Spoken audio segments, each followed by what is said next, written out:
সব নদী এই ফ্যাক্টরি পানিতে। আসসালামু আলাইকুম। এখন আমি যেখানে দাঁড়িয়ে আছি, এই যে সাগরটি আপনারা দেখতে পাচ্ছেন, এটা হচ্ছে লবলং সাগর। আমাদের গাজীপুরের শ্রীপুরের মধ্যে এই লবলং সাগর চিনে না এমন কেউ নাই। এই সাগরটি নিয়ে অনেক কথা আছে, অনেক ইতিহাস আছে। আর এখন বর্তমানে বিভিন্ন ফ্যাক্টরি কোম্পানি কী করে এগুলো বজ্র পদার্থ তো বলা হয় না, কিংবা ময়লা পানি। হ্যাঁ, তো দেখুন কি অবস্থা, মানে পানি আগে আগে যে এরকম পানি ছিল, এটা হচ্ছে আমরা নিজেরা এই সাগরে এসে মাছ ধরতাম। বেশি দিন আগে না, মাত্র 20 বছর আগে, 20 বছর আগে আমরা নিজেরা কিন্তু এখানে মাছ ধরেছি।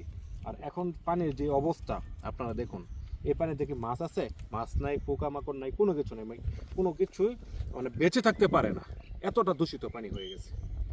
তো আজকে চমৎকার একটা জায়গা আপনাদের নিয়ে আসলাম। যদি এরকম আরও নতুন নতুন জায়গা আপনারা দেখতে চান, তাহলে অবশ্যই আমাদের কমেন্টস বক্সে জানাবেন। ধন্যবাদ। আসসালামু আলাইকুম।